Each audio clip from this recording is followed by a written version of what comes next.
on a fait la bagarre et la bagarre elle n'est pas terminée, j'ai envie de te dire. Je suis très mauvaise vendeuse, je suis très mauvaise menteuse. Alors c'est vrai, ça a été très dur, c'est-à-dire j'étais fatigué psychologiquement mais physiquement aussi.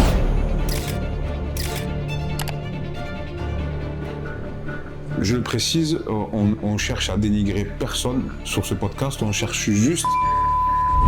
Il m'a dit avec elle, et je te jure, il rigolait nerveusement. Oui. Il y a les réseaux et il y a la réalité. On a vu beaucoup de cinéma quand même.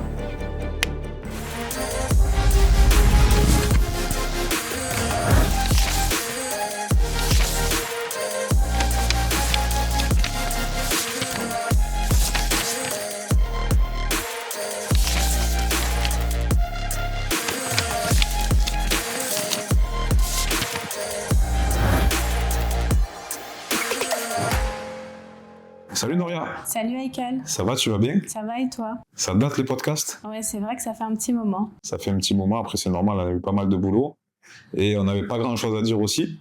Ça tombe bien, aujourd'hui on a pas mal de choses à dire. On va parler de quoi aujourd'hui alors? On va parler du fameux lancement d'Ellington à Mina Rachid. Il y a pas mal de choses à dire. Oula, oui. T'es prête? Je suis prête. Allez, c'est parti. Bienvenue sur le podcast Guidimo Dubaï, l'immobilier sans langue de bois Dubaï. C'est parti Noria. Alors, par où commencer? Alors déjà, pour commencer, ce qui est très important à dire, ce podcast est nécessaire. C'est un épisode un petit peu particulier, mais on est obligé de le faire parce que y a pas mal de choses qui ont été vues sur les réseaux. Alors, je le précise, on cherche à dénigrer personne sur ce podcast, on cherche juste, on va dire, à défendre un petit peu notre agence, parce que si on se fie à ce qui a été vu sur les réseaux, on a eu pas mal de retours de personnes qui nous suivent, pas mal de personnes qui ont investi avec nous, et surtout, pas mal de clients qui étaient positionnés sur ce projet-là. Et les retours qu'on a eus, ils nous ont pas trop plu. Ils nous ont pas trop plu parce que c'est vrai que il y a les réseaux, et il y a la réalité. Et ça, c'est hyper important. Bon, après, c'est connu, hein, c'est pas que dans l'immobilier. Tu sais, il y a beaucoup de vidéos sur TikTok, tu tapes réseau versus réalité. Tu vois des trucs où c'est comme quand une gonzesse elle met des filtres et que tu la vois sans filtre. Ben, c'est pareil dans l'immobilier à Dubaï. Donc, il y a vraiment ce qu'on voit sur les réseaux et la réalité.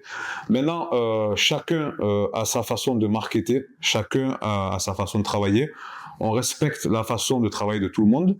De toute façon, quoi qu'il en soit, on ne peut pas empêcher les gens de penser ou de dire, et vice versa pour nous.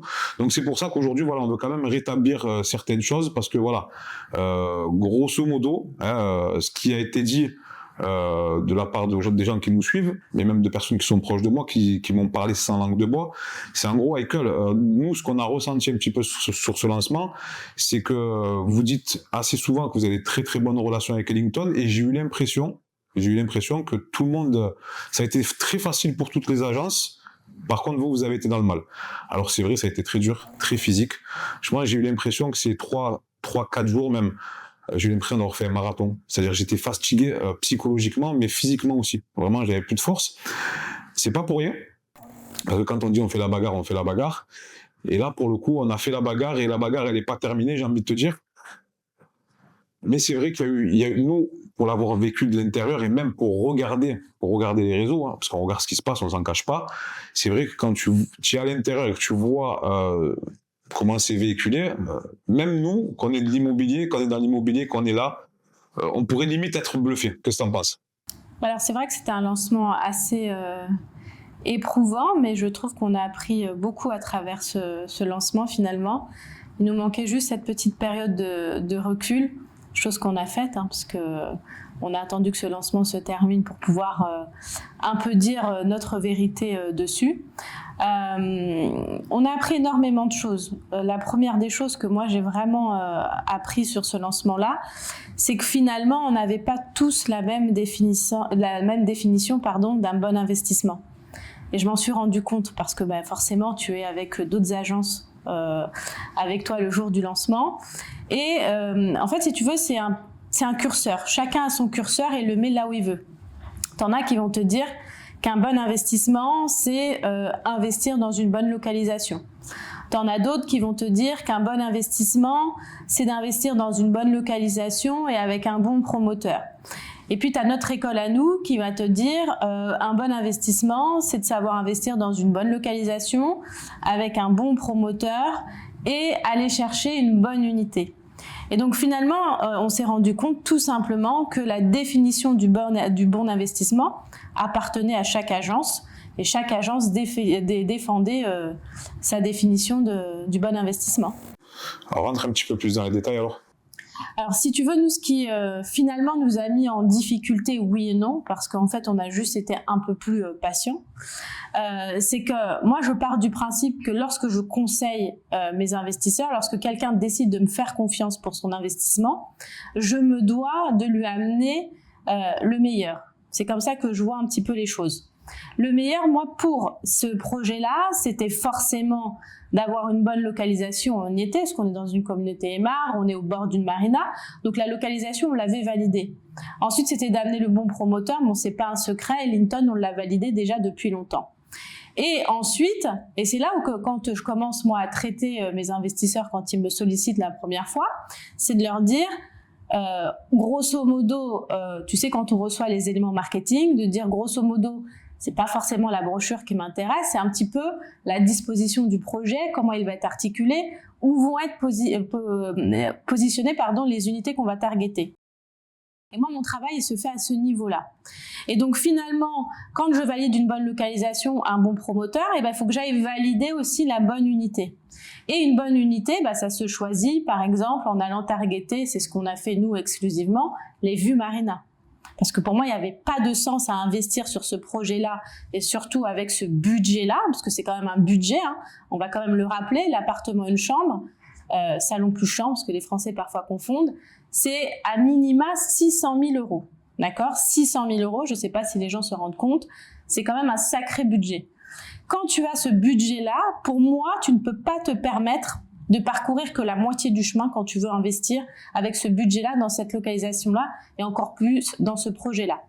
Donc, dans l'idée, c'était de targeter les vues marina, et c'est ce qui nous a mis un petit peu, finalement, en difficulté, parce qu'on a dû patienter. Tout simplement.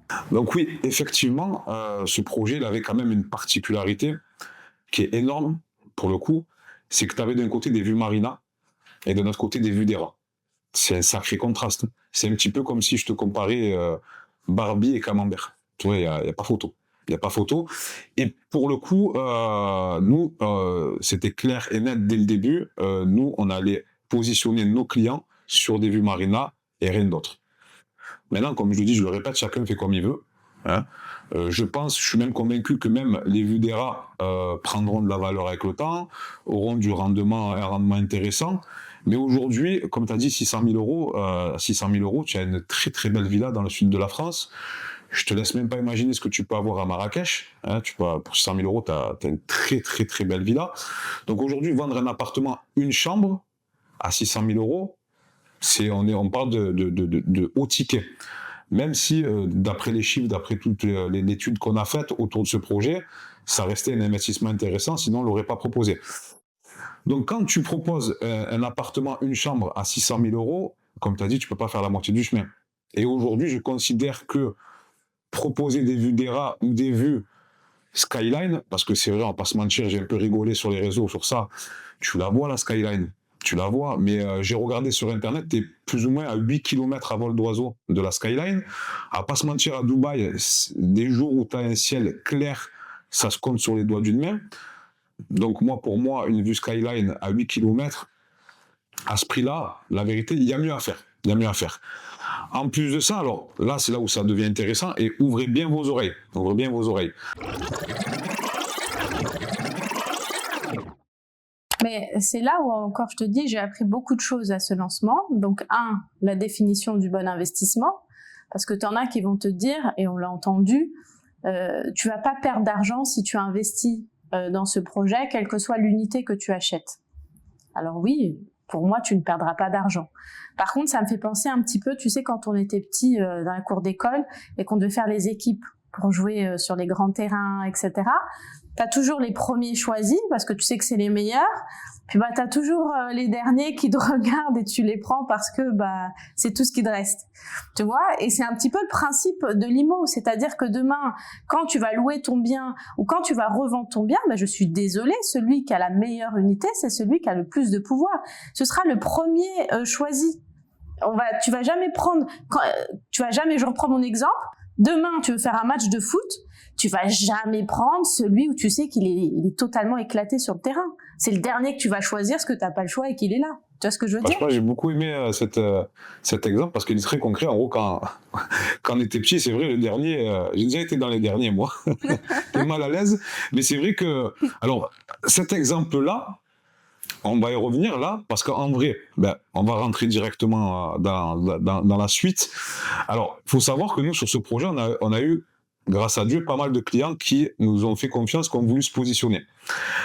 Quand on a commencé à donner pas mal d'expressions d'intérêt à Ellington, on nous a rapidement conseillé de prendre des étages parce que, justement, c'est un projet où il y avait beaucoup d'engouement et que si on voulait se garantir d'avoir nos unités, il valait mieux bloquer des étages. Alors ça, on l'a dit dans plusieurs épisodes de podcast.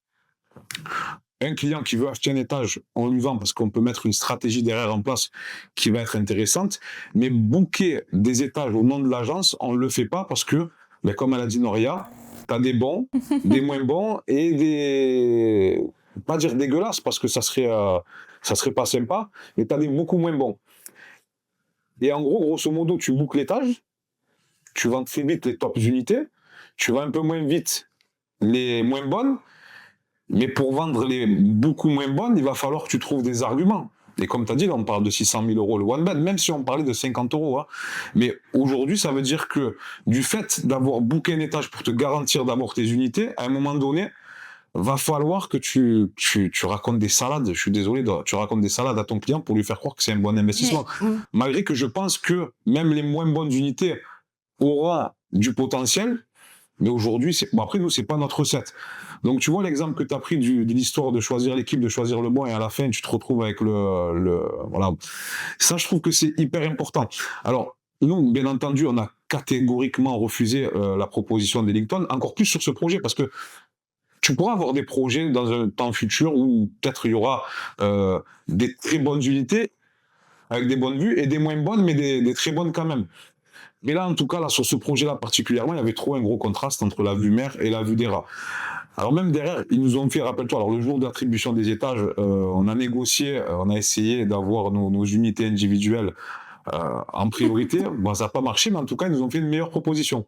En fait, ils nous ont proposé de prendre des demi-étages, et dans ce demi-étage, en fait, tu avais toutes les unités vue mer, et tu te rappelles, tu étais venu avec moi devant la maquette, et tu avais une unité qui était vue partielle mer, vue partielle des rats. D'ailleurs, je crois qu'on a la vidéo, on pourra la mettre en intégration. Mais grosso modo, si on avait fait ça, on aurait eu toutes nos unités, on aurait dû faire un petit effort sur une unité, et le lendemain, on aurait pu aller à la piscine. Hein. On n'aurait pas passé 3 jours comme ça à rester 4, ouais, mais moi le premier, on ne compte pas. Du matin jusqu'au soir, on aurait pu être tranquille. Mais là, encore une fois de plus, franchement, c'était une proposition intéressante, mais on a gentiment refusé, parce qu'on a préféré prendre le risque, parce qu'au final, les risques, ils étaient que pour nous. C'est-à-dire, le seul risque qu'on prenait, là, c'était de ne pas avoir toutes nos unités. Mais de se garantir que tous nos clients allaient avoir, par contre, le top. Et ça, tu vois, on a fait ce choix aussi. Et ça, voilà, ça, c'est une réalité. C'est-à-dire, nous, c'est sûr on est resté très modeste sur les réseaux, mais c'est parce qu'en fait, on a juste choisi d'avoir le meilleur ou rien. C'est ça ou pas, Noria? Exactement. Mais c'est là où je te dis que ce lancement-là, il m'a appris beaucoup de choses quand même. Il m'a appris que tu avais à Dubaï, et c'est réel, des très très bons vendeurs. Chose que moi je ne suis pas. Moi je suis très très nulle. Moi je suis pas une vendeuse déjà. Mais j'ai vu qu'il y avait des très très bons vendeurs qui arrivaient à convaincre un client. Vraiment, ils sont très très forts et je les applaudis. À déposer quasi 600 000 euros, d'accord, sur des unités pour moi où il n'y avait aucun sens à aller déposer cette somme-là. Donc il y a des très très bons vendeurs, chose que je ne suis pas. Et après, tu as des très très bons agents. Et je pense que je suis un très bon agent immobilier. Ça, par contre, je peux le certifier.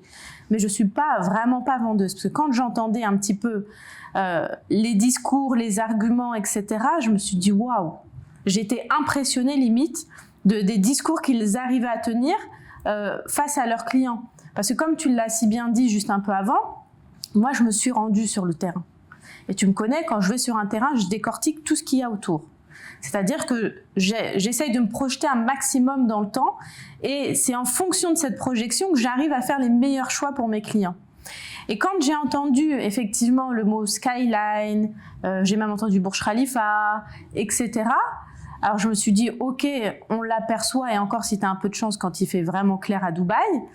Et après, je me suis dit, mais avec tous les terrains de dispo autour du projet Ellington, comment tu arrives à affirmer, et en plus avec conviction, hein, vraiment, ils étaient très persuasifs, de me dire, choisis ce côté-là, ne t'inquiète pas, tu as la vue skyline. Et pour moi, là-dessus, ils ont été très très bons. Et c'est quelque chose que je ne sais pas faire. Tu vois, sur les tâches qu'on nous a proposées, il y avait un petit peu cette unité un petit peu bancale. Et ben, je sais pas, vraiment, je t'assure que je ne sais pas ce que j'aurais pu dire à mon client pour lui vendre cette unité. Je sais pas quel argument j'aurais pu mettre en avant parce que, je suis très mauvaise vendeuse, je suis très mauvaise menteuse.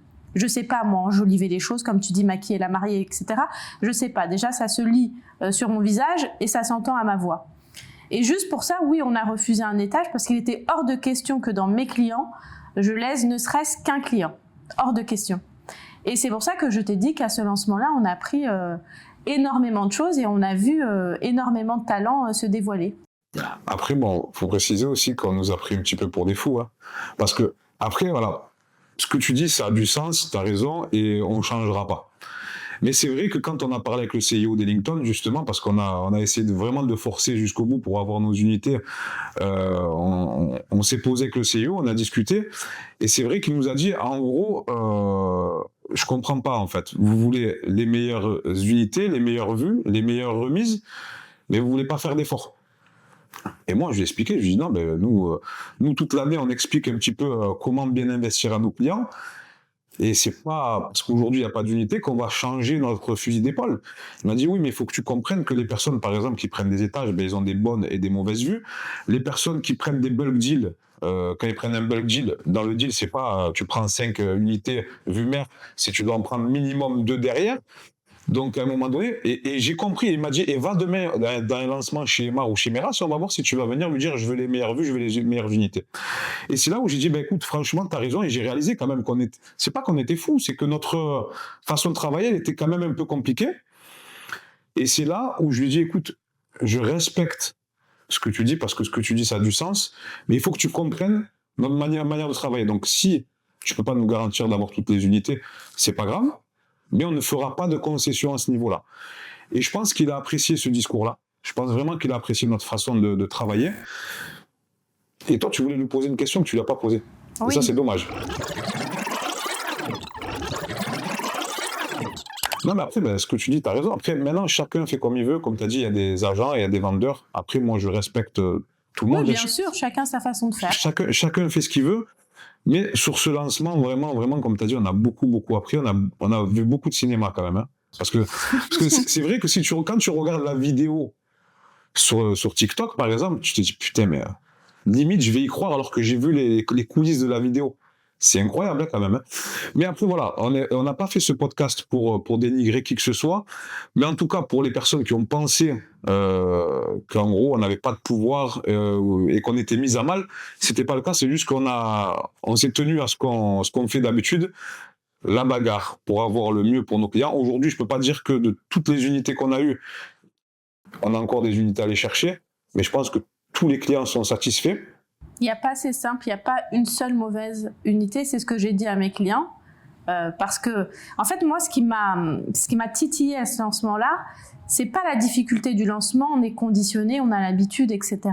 Me battre, bon, c'est pas la première fois qu'on montre que Guidimo se bat à un lancement pour aller chercher le meilleur pour ses clients. Je suis capable même de dormir chez le promoteur, c'est pas un souci. J'ai passé énormément de temps, c'est pas un souci. Par contre, moi, ce qui m'a un petit peu titillé, c'est qu'à un moment donné, et je les comprends, c'est que nos clients voyaient certaines choses sur les réseaux et eux étaient toujours en attente de leurs unités. Et donc, ça a à un moment donné créé un doute chez eux.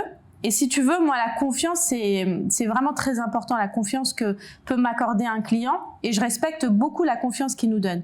C'est-à-dire que lorsque tu me sollicites pour ton investissement, je vais faire en sorte de t'obtenir le meilleur comme si c'était pour moi. Et quand tu as des clients qui nous ont appelés pour nous dire ben, on comprend pas, il y a des agences qui disent ben voilà, qu'ils ont leurs unités, etc. Tu sais que j'ai même un client qui a appelé une agence. Tellement qu'à un moment donné, il voulait tellement son unité, il s'est dit tant pis, je vais appeler une autre agence et je vais avoir mon unité. Mais il s'est très vite rendu compte que les unités proposées n'étaient pas celles que moi je leur avais promis sur ce projet-là.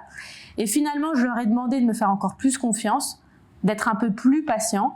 Et aujourd'hui, je peux le dire, chacun de nos clients qui nous ont sollicités sur ce projet, ceux qui ont réussi à avoir une unité, ont une excellente unité sur le projet.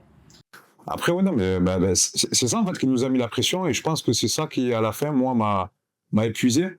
C'est parce que je savais, même il y a des potes à moi, hein. Il y a des potes à moi, des gens avec qui on buvait le café pendant le lancement, qui mettaient des stories en disant pour ceux qui n'ont pas eu leurs unités, n'hésitez pas à nous contacter, on a encore des unités. Alors quand tu sais que tu as ton client qui potentiellement suit tout le monde, quand toi tu lui dis attends, on n'a pas, fais-nous confiance, on est bien chez LinkedIn et à la fin, le jour du lancement, tu dis attends, on n'a pas, il va avoir une story de quelqu'un d'autre qui dit ceux qui n'ont pas eu, on a. C'est sûr que c'est compliqué. Et c'est pour ça qu'on a fait ce podcast, parce que vraiment, je voulais vraiment mettre les choses au clair. Aujourd'hui, chacun dit ce qu'il veut. En vrai, chacun dit ce qu'il veut. Moi, je respecte la façon de travailler de tout le monde. Nous, on a notre façon de travailler. Et aujourd'hui, je suis encore plus fier de ce qu'on a pu faire. Bien sûr. Sur ce lancement, malgré que c'était dur, malgré que je pense qu'à la fin, on n'aura sûrement pas toutes nos unités, donc on aura vraiment qu'à gagner. On aurait pu déjà tout avoir et passer à autre chose. Mais aujourd'hui, je suis encore plus fier. Et moi, pour moi, j'estime, et c'est peut-être prétentieux ce que je vais dire, que les gens qui passent par nous, ils ont vraiment, vraiment de la chance. Là, sur ce lancement, j'ai vraiment vu à quel point les gens qui passaient par nous, ils avaient vraiment de la chance de nous avoir parce que il n'y avait aucune concession possible. Tu sais, par exemple, là, tu le sais, des fois, on avait notre sales, il venait, il avait la pression, le pauvre. Il venait nous voir et nous proposer des unités vues mère qui étaient à des étages inférieurs. Noria, limite, elle, même pas, elle lui répondait, elle le regardait, l'air de dire... Mais moi, je lui ai dit carrément de ne pas venir me voir. C'est-à-dire, quand tu as ce type d'unité, ne viens pas me voir. Et il me regardait d'un air... mais il me connaît maintenant. Et il a bien su que, bon, c'était très difficile de négocier avec moi, mais c'est surtout les confrères qui étaient avec nous. Parce que on était ensemble, et quand ils voyaient qu'on refusait des unités, mais ils nous prenaient pour des fous. Ils disaient, mais t'es malade, c'est du bon côté, pourquoi tu dis non, pourquoi t'appelles pas ton client? J'ai dit, c'est hors de question, à un moment donné, que je ne fasse ne serait-ce qu'une concession pour que mon client n'ait pas le meilleur. Alors oui, c'est peut-être sadomaso ce qu'on fait, c'est peut-être les gens peuvent nous prendre pour des fous et surtout nos confrères, mais à un moment donné, moi j'ai une ligne de conduite, c'est-à-dire que si je te dis que c'est A, c'est A. Je ne vais pas commencer à te vendre un A pour à la fin te dire que finalement le C est peut-être la bonne solution pour toi.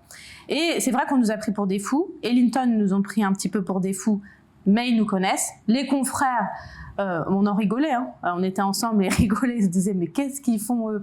Le nombre de ventes qu'ils sont capables de refuser juste pour contenter le client, mais c'est la réalité du terrain. On s'invente pas une vie, c'est-à-dire que je vais pas m'inventer aujourd'hui une nouvelle vie en disant ok à mon client mais t'as vu, prends cette unité, c'est bon, au moins t'as une unité, sois content. Non, moi je vais faire en sorte de t'obtenir le meilleur et c'est ce qu'on a fait. Alors oui, ça nous a coûté du temps et de l'énergie. Mais à la fin, et c'est là, la dernière fois, on a eu une discussion, toi et moi, où je disais, tu vois, Ekel, finalement, je suis très fière de nous dans le sens où on n'a pas, à un moment donné, on aurait pu flancher à un moment donné, on aurait pu être sur une pente un petit peu glissante et se dire, ah c'est bon, je vais vendre coûte que coûte et on y va. Et moi, là où je suis fière, c'est de se dire, on n'a pas bougé d'un centimètre sur notre position.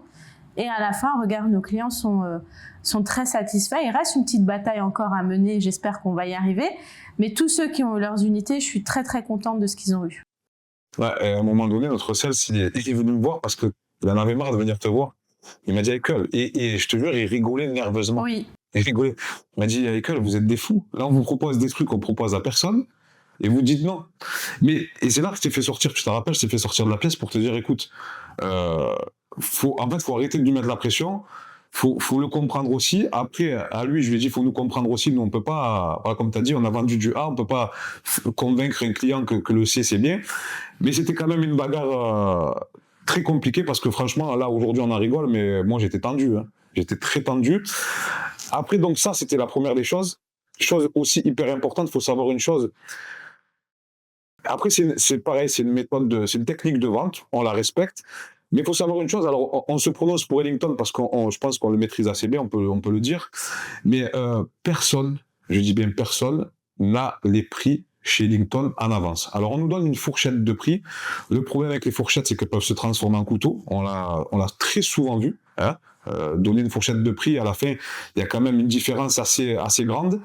Et c'est là où tu peux te retrouver à passer pour un con devant le client ou à perdre le client, hein, se rétracte tout simplement. Donc nous, on a un petit peu du mal avec ça. Mais c'est vrai qu'il y a eu des annonces sur les réseaux bien avant le lancement en disant on a les prix de vos unités. Alors, sachez que ça, c'est pas possible. Il faut savoir une chose. Par exemple, pour les étages, les clients qui se positionnent sur les étages, et on l'a encore vu sur ce lancement, la veille de l'attribution des étages, on n'a pas réussi à avoir les prix. Je vais même aller encore plus loin. Je vais te raconter une anecdote sur le projet bureau à Medan Horizon. J'étais en Thaïlande. J'avais un client vraiment très qualifié. Il voulait vraiment se positionner sur ce projet, mais il voulait une fourchette. Je lui dis, écoute, voilà, moi, j'aime pas me prononcer, mais plus ou moins, ça va être ça, mais tu peux avoir une mauvaise surprise. Ok, il n'y a pas de souci. Et on a échangé, on a avancé sur le projet. Je lui disais, par contre, le jour du lancement, il va vraiment falloir que tu prennes une décision. Et la veille du lancement, il m'a dit, écoute, Michael, moi, faut que tu me donnes un prix là aujourd'hui parce que moi, je peux pas envisager de te donner une réponse demain sur un montant énorme par rapport à la fourchette que tu m'as donnée. Moi, pour moi, c'est pas possible. Donc, j'ai appelé Ellington, j'ai essayé de négocier et tout. Mais à la fin, on a perdu le client. Et au final, c'était des étages à 45 millions de dirhams à peu près, donc plus de 10 millions d'euros.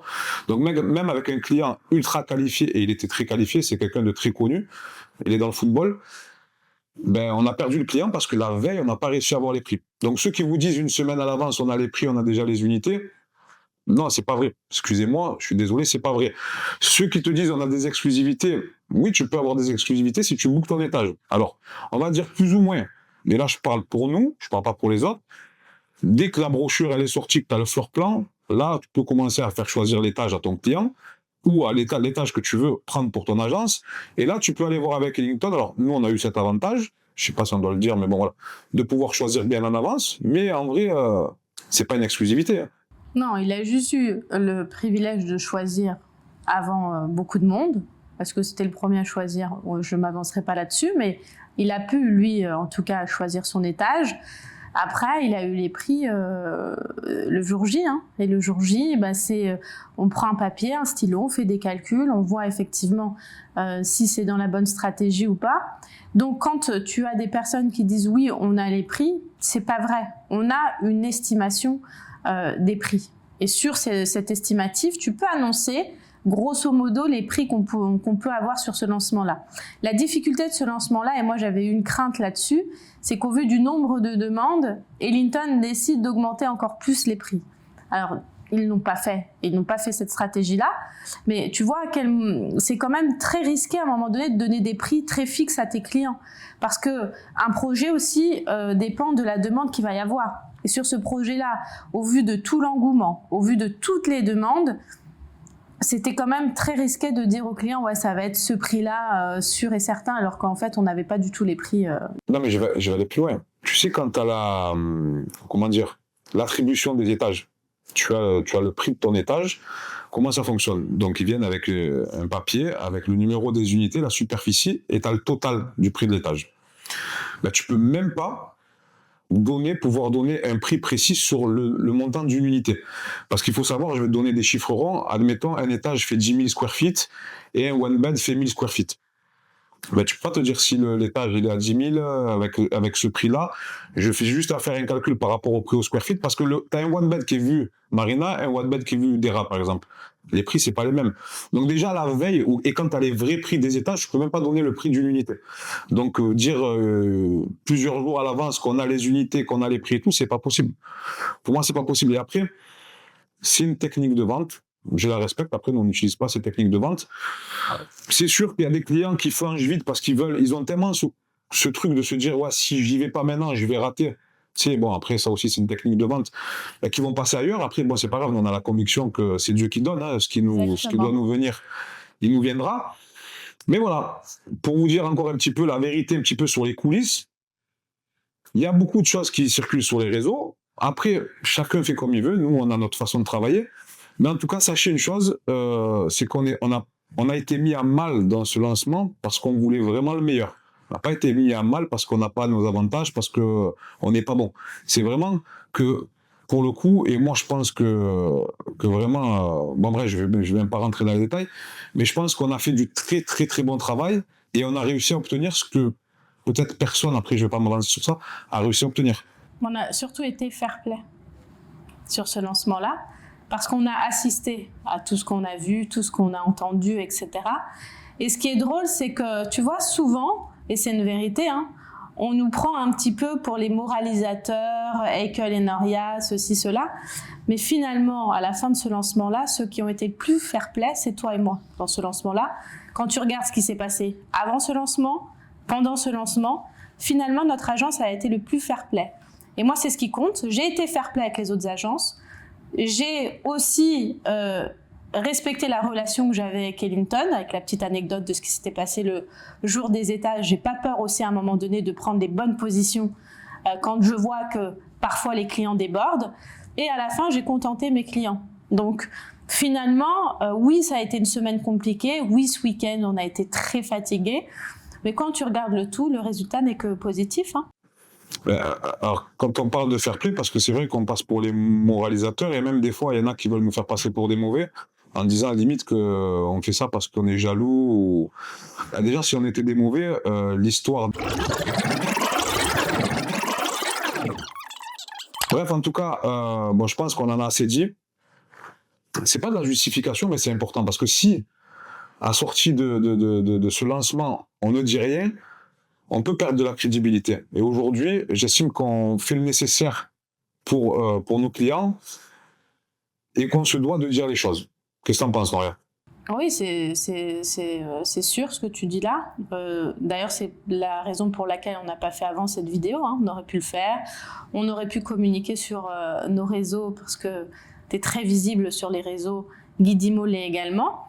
On a fait ce choix effectivement que le lancement passe pour aussi dire notre vérité à nous, parce qu'encore une fois, ce qui me dérange, c'est pas ce que peuvent penser les autres agences, c'est pas alors ma relation avec Ellington, j'y tiens quand même, mais ce qui m'a dérangé et j'en tiens pas rigueur à mes clients, c'est un petit peu ce moment de doute qu'ils ont traversé, parce que c'est compliqué de faire comprendre des choses à quelqu'un déjà qui est à distance et qui ne voit que les réseaux. Et pour moi, c'était important de leur dire, voilà, vous avez vu ce qui s'est passé, regardez ce que vous avez à la fin, et croyez-moi que vous avez fait un très très bon investissement. D'accord. Bon, ben, tu vas me laisser le mot de la fin, d'être court et efficace. Il y a les réseaux et il y a la réalité. Et ça, croyez-moi, pour avoir vu les réseaux et la réalité, il y a un écart pas possible. En tout cas, n'hésitez pas à commenter, à liker.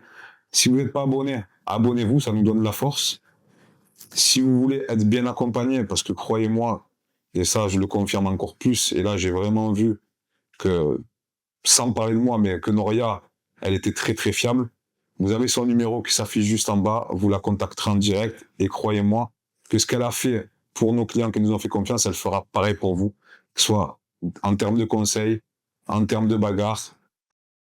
Et voilà. Noria, je te remercie, je te dis à bientôt. À bientôt.